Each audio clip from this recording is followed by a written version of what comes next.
Welcome back to Storytime. I'm Stephen Human. We are reading The Intergalactic Audacity of Becky Blueshift, my new middle grade novel.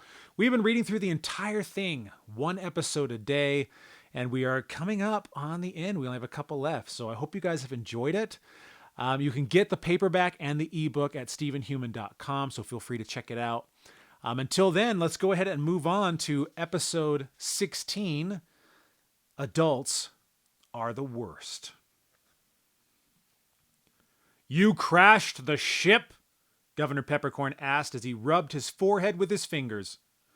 "You crashed the most advanced ship in the fleet on some dope planet past the edge of the Commonwealth?" "I told you we were being chased by pirates," Becky countered.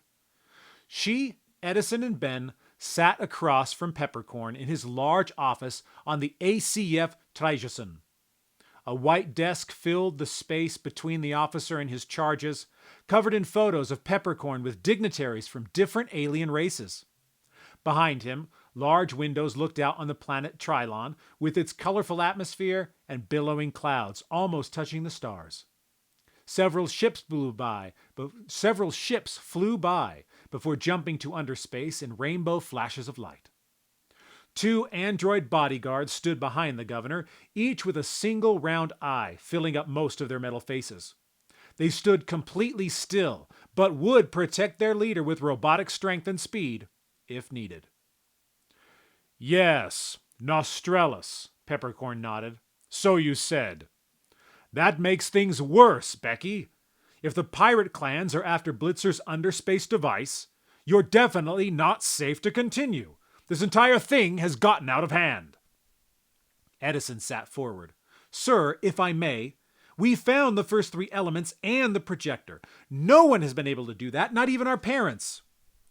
"And that's impressive, Edison, it really is," Peppercorn agreed while tapping his finger against the shiny desk in front of him. "But that doesn't change the fact that I can't let you three go out there again.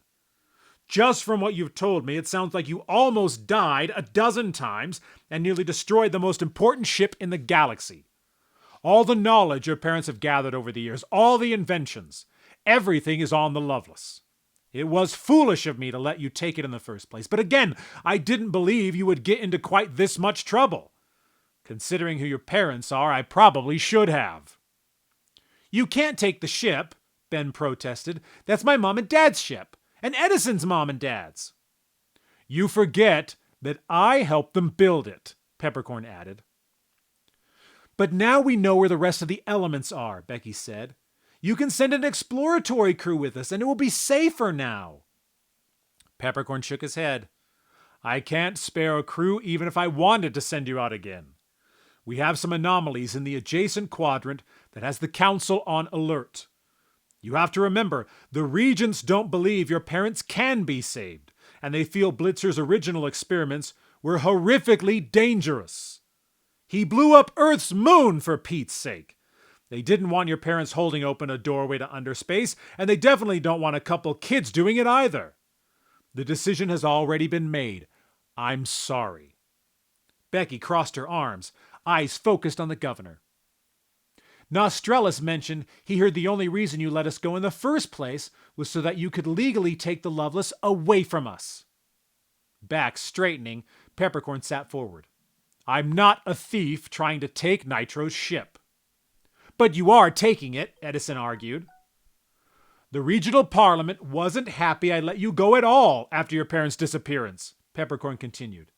He sat back in his chair and spun slightly to the right. "Nitro was my friend. Nyla, Barbara, and Barrett were all my friends. But things are in motion now that I can't stop. The Regents voted to take the ship once you returned. They declared your parents casualties of underspace and will not allow anyone else to continue their research into dimensional travel."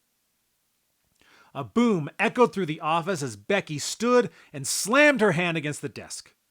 The robot guards shifted slightly as if anticipating an attack.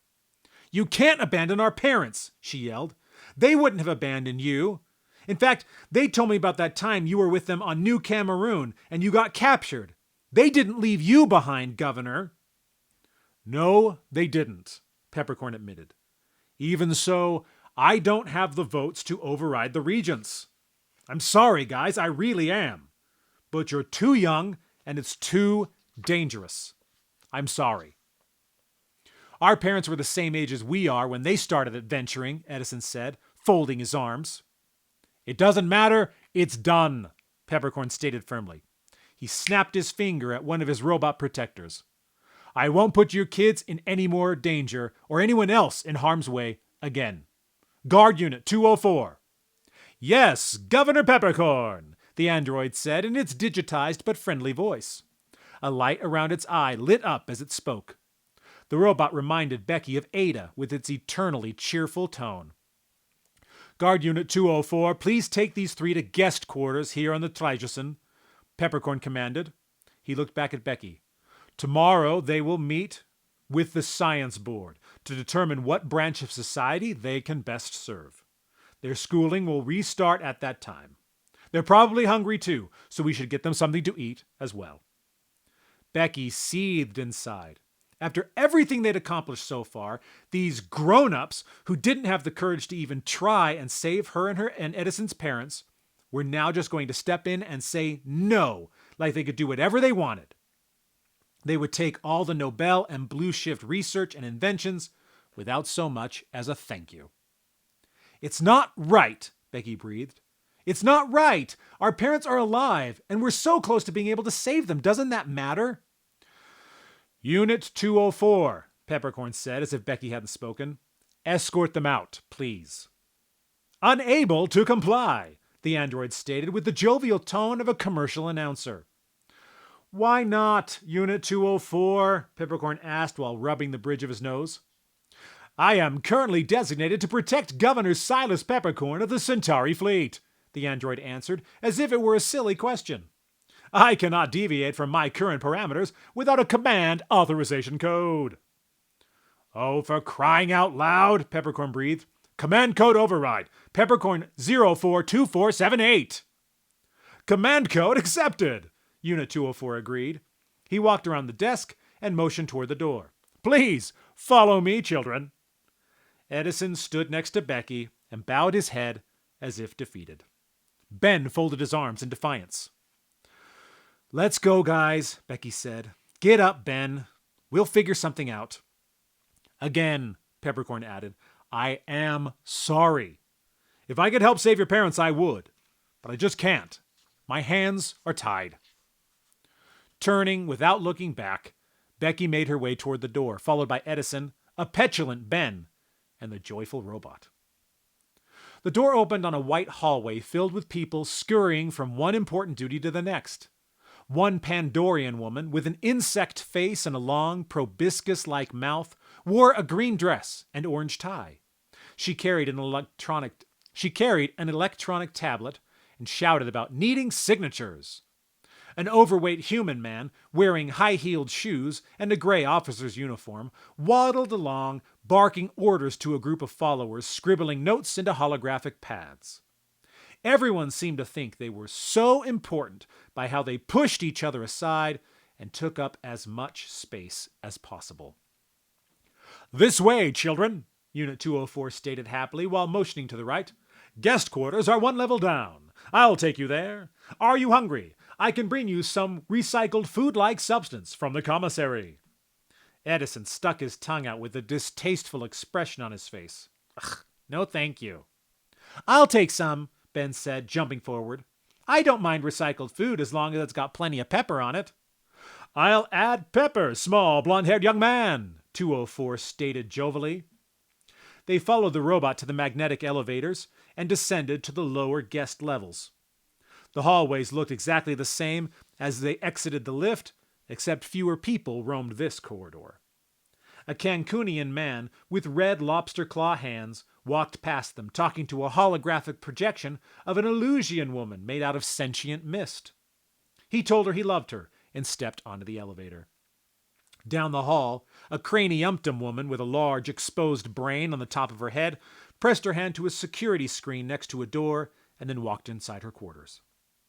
The only sound in the corridor came from the android's metal feet as they clanged against the aluminum tiles. What are we going to do, Becky? Ben asked as they continued down the hall. Without Mom and Dad, the science board will probably split us up. I won't let that happen, Ben, Becky assured. They'll send you off to some training camp for crazy girls, Ben continued, and I'll end up in like a demolition program maybe, where I'll get to blow stuff up and like buildings and stuff and use cool explosions and charges and blow up with robot drones and it doesn't sound so bad now that I think about it. Becky stared forward, eyeing their android escort. Edison walked beside her but looked at his feet as they shuffled beneath him. Ben wasn't wrong. They likely would be split up. Luckily, with their training and famous parents, all three of them would have their pick of whatever program they wanted. The Pilot Guild would trip over itself to get Edison, while Ben would easily master any number of military courses. Becky could breeze through combat and archaeology with no problem and probably be leading an exploratory team by the time she was 16. It would be a good life. All she had to do was abandon her parents and mentors to the darkness of underspace for all eternity. That she could not do. Unit 204, she asked. Yes, child, the robot asked. Where is the IRV Lovelace being held right now? According to my database link with the central computer, the IRV Lovelace is being held in Hangar Bay 3, where it was originally docked earlier today. How long will it stay there? Becky asked. What are you doing? Edison questioned, pulling his eyes off the floor for the first time since they exited Peppercorn's office. What does it matter? The IRV Lovelace, Unit 204 resumed with its boisterous rhythm, will be held in Hangar Bay 3 until 2100 hours, when it will be moved to a secure location that is not listed in the Trajvison Cortex Network database. Becky stopped in the middle of the hallway and rubbed her chin. What time is it now, 204? Current Centauri Fleet Standard Time is 1900 hours, 7 minutes. My wife just came in through the door. She was poking her head in. Okay, let me jump back there. Let's see. Okay. Current Centauri Fleet Standard Time is 1900 hours, 7 minutes. I can have some recycled food to your room at 1900 hours, 31 minutes if we continue at our current pace. Your room is up here on the right. Please continue walking. Give me a second, Becky said. Edison grabbed her arm. What are you doing? Let's get to our room, eat something, and rest. We can file a complaint with the Regents in the morning and maybe have them hear our case. Really? That's your plan? Becky pulled her arm away and stomped her foot. The Regents already have the ship scheduled to be taken in less than 2 hours. We'll never see it again. And even if we had a chance of having them listen to us, your dad always said anything with the council takes at least a year. My dad didn't know everything, Edison countered, and he never waited around to see if things would work out through official channels. Excuse me, children, Unit 204 interrupted. We must continue to your quarters so I can retrieve your recycled food and return to my duties guarding Governor Silas Peppercorn of the Centauri Fleet. Please follow me. 204, how long would it take for us to get to Hangar Bay 3 from here? Becky asked. It would take approximately 12 minutes, the robot answered. Edison's hands flew to the side of his head. This isn't important, Becky. I'll file the complaint tomorrow. It'll be fine. She grabbed Edison by the shoulders and looked him squarely in the eye. Answer me honestly. Will anything be accomplished by going through the Regents? Will we ever see our parents or see the Lovelace again? Mouth opening and closing, no words jumped from Edison's throat. He dropped his head as it shook back and forth. That's what I thought, Becky said. Unit 204, please take us to the Lovelace before... What are you doing? Edison threw his hands into the air. What are you going to just walk in there and say, hey, we want our ship back? Not exactly. Unit 204, take us to the Lovelace right now. The android shook its head. I am sorry, young girl with reddish-brown hair. I cannot alter my orders. I am to take you to the guest quarters and retrieve food-like substances for your consumption. That is all. Becky smiled like she knew the secret of the universe. Command code override, Peppercorn 042478. Command code accepted, Unit 204 stated. Please follow me to Hangar Bay 3, children. The robot began walking back toward the elevators with a bit of spring in its step. Edison stood stock still. That was awesome, Ben gushed. What are you doing? Edison yelled, voice echoing down the hall. You just used the governor's command code to override a Centauri guard unit. I know, Becky grinned. Peppercorn shouldn't have used his access cipher so casually. It's not my fault the numbers were easy to memorize. I actually think that's his birth date, but I can't remember for sure. It's actually my birth date. Edison massaged his head as if trying to process what his friend planned. I want my mom and dad safe, but I don't know how they're going to do that with just the three of us. We've gotten lucky so far. From here on out, it's only going to get harder. It's not going to just be the three of us, Becky informed. We now have a killer robot with us. Can I tell him what to do? Ben asked, jumping up and down slightly. Can I please, can I? We can't take one of the governor's security bots, Edison said. That would be stealing. Becky looked at her friend like he just said the most ridiculous thing imaginable. Unit 204, she called. The robot stopped in front of the elevator and turned toward his charges.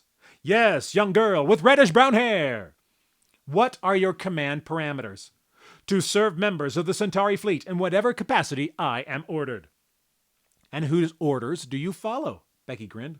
Whomever uses a command code above level 5, 204 stated. In this case, that would be you.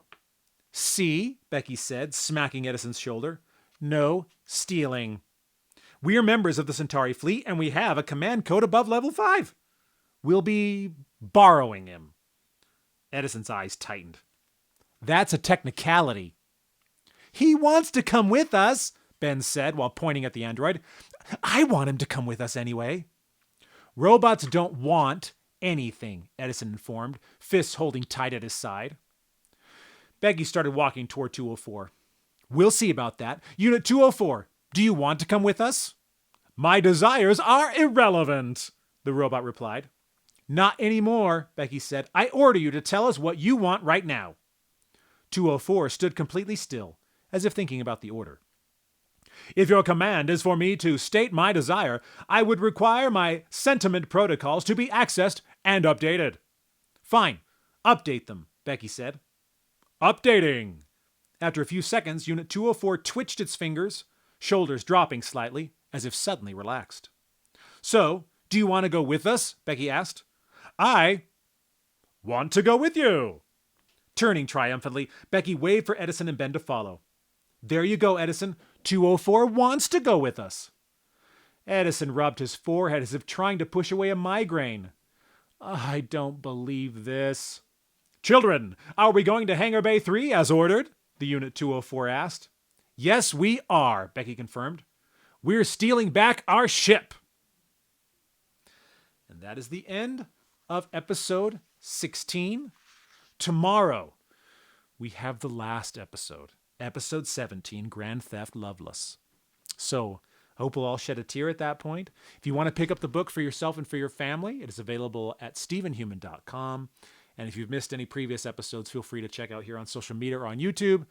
And tomorrow, we will end our journey for this book. I'll see you then for story time.